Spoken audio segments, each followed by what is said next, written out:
Sur les bords de l'Atlantique, dans la ville de San Pedro.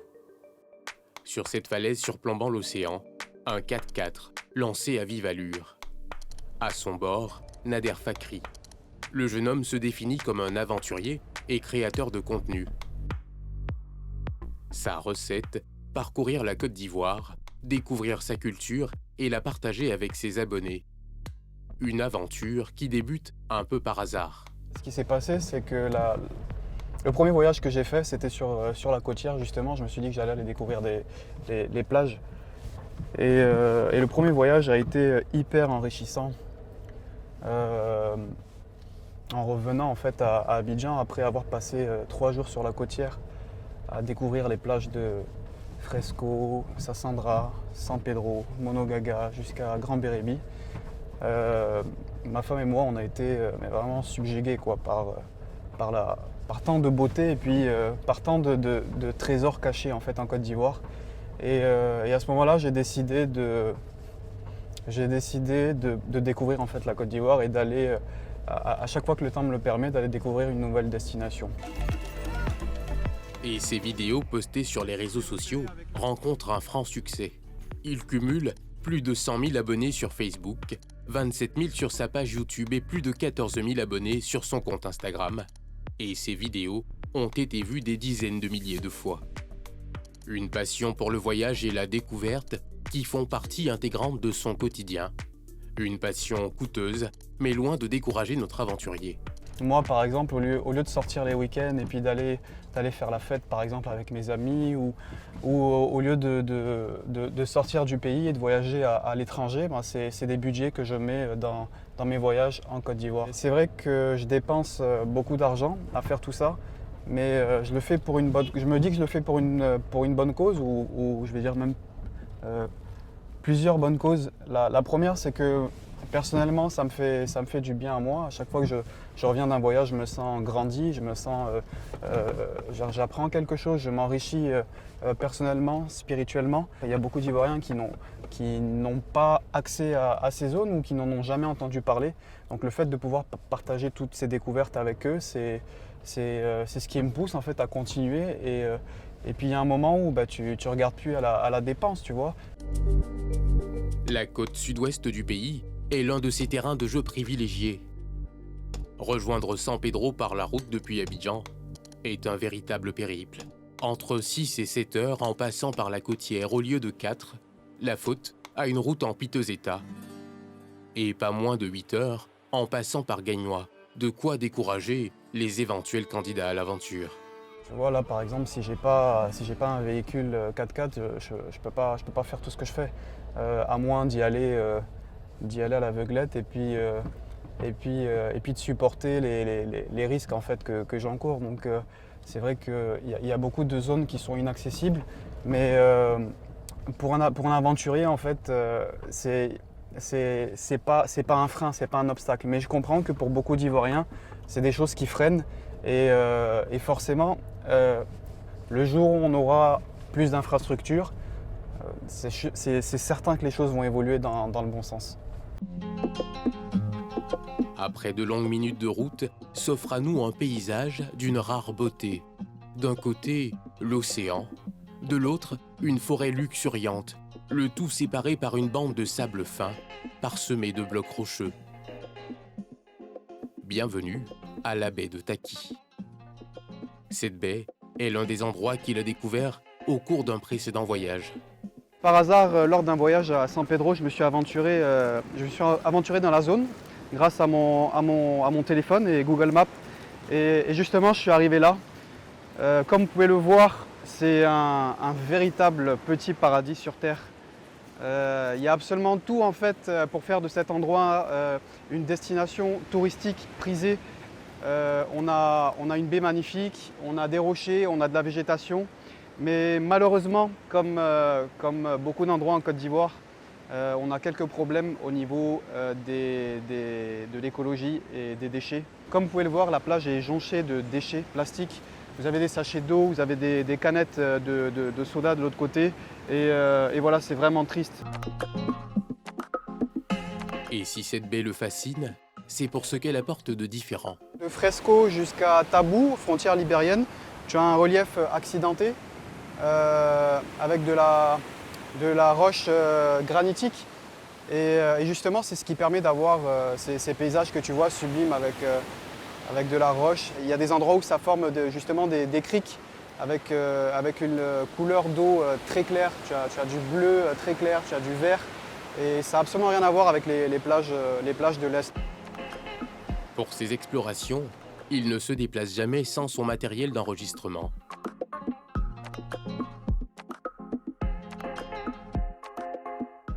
De petits bijoux de technologie qui lui permettent d'en voir toujours plus, comme sur ces images. Un privilège dont il est bien conscient. Un privilège. Moi, je me sens privilégié de pouvoir faire tout ça, de pouvoir y avoir accès. C'est vrai que tu vois, tous ces instruments, enfin tout ce matériel que j'utilise, c'est pas forcément quelque chose de très accessible. Un drone en moyenne, tu en as pour 800 000 francs, tu vois, c'est pas du tout accessible, mais le fait de pouvoir faire ce que je fais et puis de pouvoir le partager aux autres, pour moi, c'est le plus beau cadeau que je peux avoir, c'est de pouvoir avoir des retours en fait sur le travail que je fais et des gens justement qui m'encouragent avec des commentaires et qui me poussent en fait à continuer, à aller encore plus loin, à aller dans des zones inaccessibles. Pour pouvoir le faire, il faut mettre entre guillemets les mains à la pâte, quoi. Il faut se tracer une piste, tu vois, limite partir à la machette, aller voir des locaux, voir comment est-ce qu'on peut faire pour y accéder. Et tu vois, c'est de l'aventure. Je pense pas que je le ferais si ça ne comptait pas, tu vois. Oups.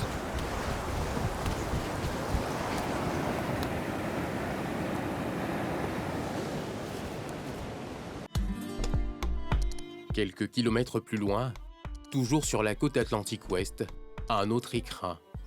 Niché au cœur de la verdure de cette plage, aux airs sauvages, l'éco-lodge de Tabaoulé. Un établissement touristique installé ici, hors du temps par Jean-Paul. Non, ils sont partis de l'autre côté. Tu vas aller accompagner monsieur aux piscines? Ouais, tu peux. C'est bon, tout est réglé là-bas? Oui. Hein? Oui, c'est réglé. Flavio, il est parti à la pêche? Ouais, il est assis juste derrière. Faut voir s'il faut préparer les glacières pour lui. Hein? Mettre ça tout bien. Pour ce passionné de nature, l'aventure commence il y a 4 ans, lorsqu'il revient s'installer en Côte d'Ivoire. Ben, ça commence une histoire entre mon frère et moi, qui sommes nés à Abidjan, qui avons grandi en Côte d'Ivoire. Et à l'âge de 20 ans, on est parti en France faire nos études. Et on est resté pas mal d'années, un peu plus que prévu. Mais tout en revenant tous les ans un petit peu au pays pour voir la famille, les amis, venir passer nos vacances.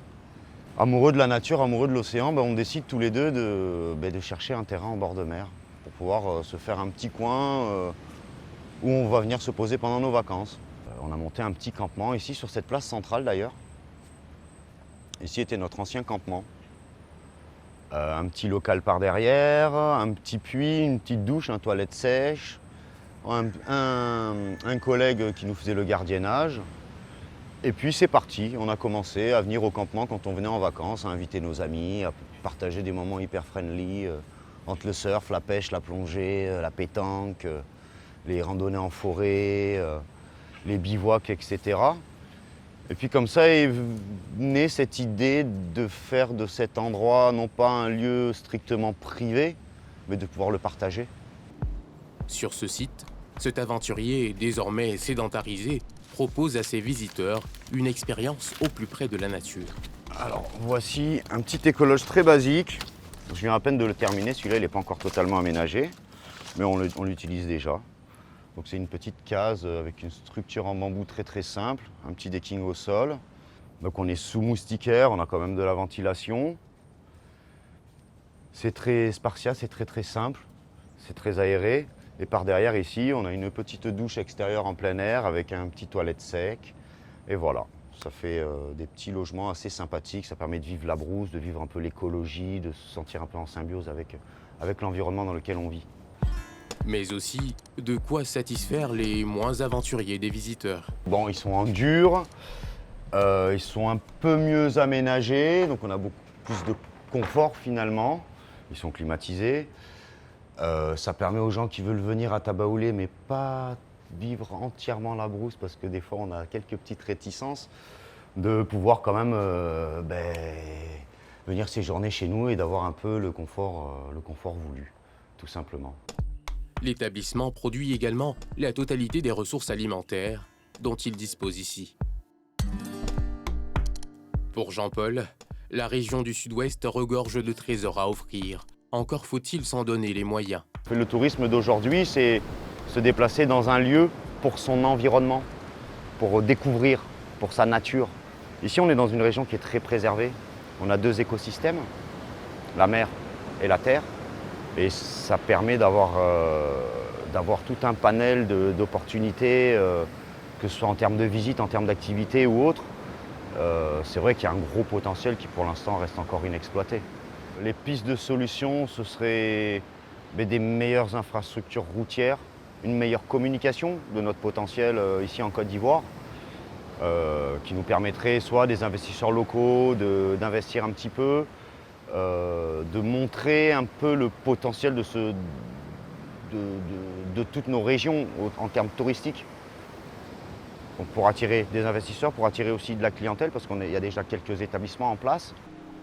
Commence à être mis en place. Alors certes, ça prend du temps, mais les choses commencent à arriver petit à petit, ce qui est une très très bonne chose. Il faut que ça soit beaucoup plus accessible. Alors pas uniquement pour le secteur du tourisme, mais il y a aussi tout le secteur économique qui se trouve à San Pedro. Vous savez, moi quand les clients viennent ici en voiture, ils me disent « Ah là là, on a fait 5 heures, 6 heures de route par Ganois, par la côtière, c'était terrible ». Je dis oui, mais vous savez, hein, les routes du paradis doivent se mériter. Et puis donc là, voilà, ils comprennent, ils voient effectivement en arrivant ici que tout ce chemin-là en vaut la peine, en vaut le détour, en vaut un sacrifice. Et puis quand ils sont ici, ils se trouvent bien.